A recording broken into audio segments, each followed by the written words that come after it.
This is a Fox News alert. I'm Brett Baer. Iran in the news tonight on two fronts. This is the first day of the Islamic Republic's new nuclear deal with the West. And late this afternoon, the United Nations withdrew its invitation to Iran to participate in this week's Syria peace talks in Geneva. The offer sparked outrage among the Syrian opposition and here in the U.S., leading to threats of last-minute withdrawals. The invitation withdrawal is thought to be an effort to salvage the talks. Today, Syrian President Bashar al-Assad met with his delegation to the conference. Iran said it would not abide by the Western plan for a transitional Syrian government without President Assad, and that led to the UN taking back its invitation. Meantime, Iran's nuclear deal with the West that has caused a widening rift between President Obama and his own party is in effect tonight. The U.S. and its allies get promises about Iran's uranium enrichment. Iran gets a major break on crippling economic sanctions.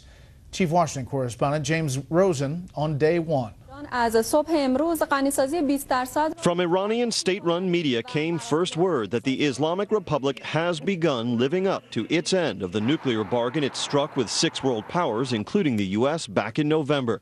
Inspectors from the UN's International Atomic Energy Agency arrived at the Natanz nuclear facility and confirmed that both there and at the facility in Fordo, Iran disconnected the cascades of centrifuges that have enabled it to enrich uranium to the 20% level, and that the regime, as promised, has begun mixing down and diluting its stockpiles of uranium already enriched to that level. Iran has implemented the nuclear-related measures set out in the agreement, and we have adopted the necessary legislation to suspend certain sanctions for a period of 6 months. Indeed, the European Union and the United States moved in tandem to lift sanctions on Iran's access to petrochemicals, gold and precious metals, and they also eased Iran's sale of crude oil, which had shrunk by 60% over the last 2 years. What's more, Tehran will receive by month's end its first installment from long-frozen overseas accounts, a down payment of $550 million toward an eventual reclaiming of $4.2 billion. As the head of Iran's Atomic Energy Agency declared, the sanctions iceberg is melting. It's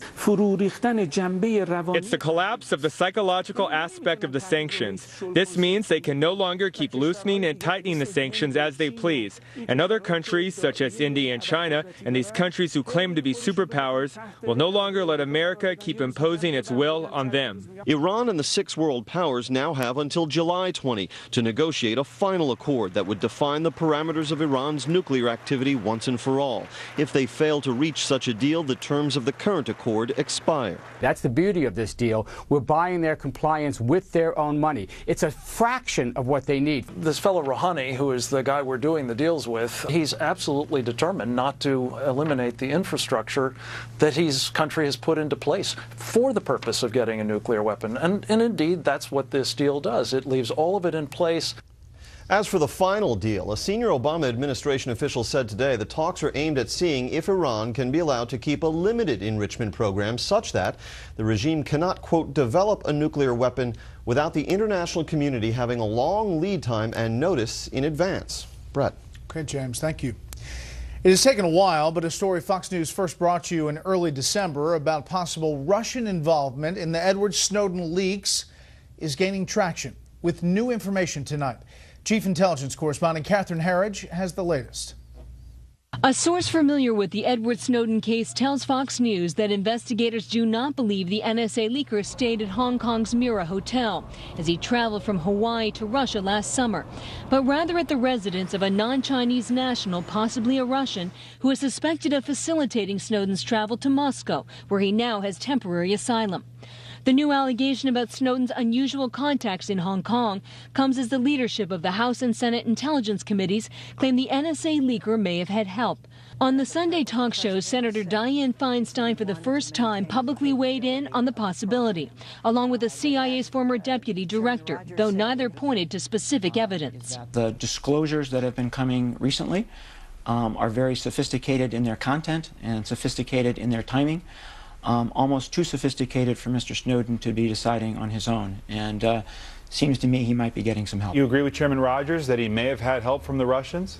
He may well have. We don't know at this stage. The claim that Snowden may not have acted alone was first reported by Fox News in early December, based on an interview with Congressman Mike Rogers. On Sunday, Rogers went further. Some of the things that he did were beyond his technical capabilities. Raises more questions. How he arranged travel before he left, how he was ready to go. I believe there's a reason he ended up in the hands, the loving arms of an FSB agent in Moscow. I don't think that's a coincidence. The Mira Hotel did not respond to Fox's questions about Snowden, nor did journalist Glenn Greenwald, who's handled most of the leaked NSA documents. In December, Greenwald described Rogers' original claims as baseless. The NSA debate now moves to Capitol Hill, where Attorney General Eric Holder will testify next week before the Senate Judiciary Committee. Its Democratic chairman suggested on Fox News Sunday the president's reforms do not go far enough. There's going to be a lot of questions, again, from both Republicans and Democrats who are concerned that we're going too much in the privacy of Americans.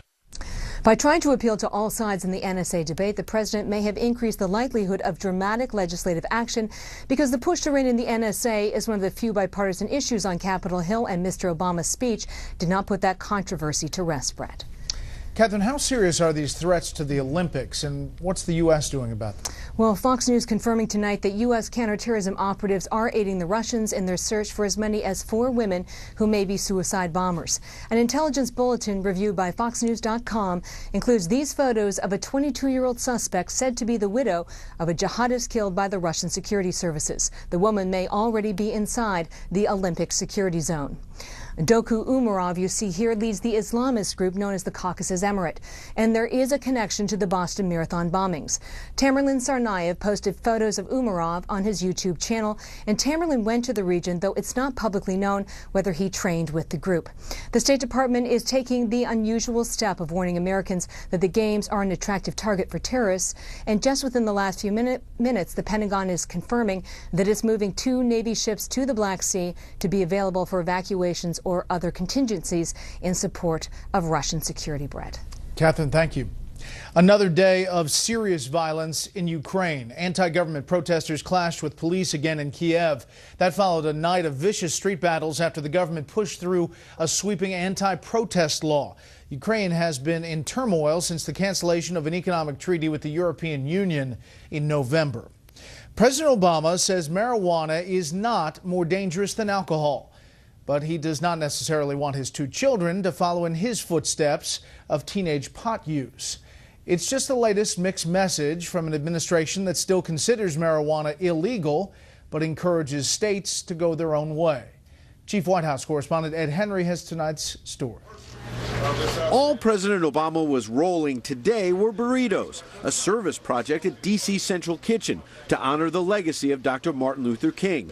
Yet in an interview with the New Yorker magazine, he suggested rolling a marijuana joint was not much different from cigarettes, saying, quote, "As has been well documented, I smoked pot as a kid, and I view it as a bad habit and a vice. Not very different from the cigarettes that I smoked as a young person up through a big chunk of my adult life. I don't think it is more dangerous than alcohol." The president's administration, though, based on a 1970 law, still classifies marijuana as a Schedule I controlled substance with high potential for abuse, in the same category as drugs like heroin and ecstasy. The president went out of his way to stress pot is not for kids, saying it's not something I encourage, and I've told my daughters I think it's a bad idea, a waste of time, not very healthy. Voters in 2 states, Colorado and Washington, approved referendums in the 2012 election legalizing marijuana for adults. I have to say that there was one question that was voted on that ranked fairly high, and that was whether legalizing marijuana would improve the economy and job creation. The president declared it would not grow the economy at an online town hall meeting in 2009. And more recently, he and Attorney General Eric Holder have said they have bigger fish to fry than challenging state laws on this and want to make federal laws more fair, especially for the poor and minorities. The president also touched on the complicated issue of race in the series of interviews conducted over the last few months with New Yorker editor David Remnick.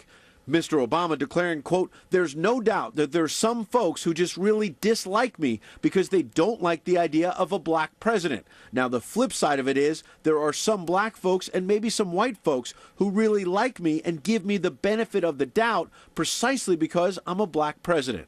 Now, that came as the president discussed the series of issues from health care to Edward Snowden that have dropped his poll numbers. He clearly believes race is at least a factor. As for Snowden, he again repeated it's an active investigation that he can't comment on, but this time he added, "I do not have a yes-no answer on clemency." Brett? More on this with the panel. Ed Henry live on the North Lawn. Ed, thank you. Up next, the surprising truth about President Obama and the income gap.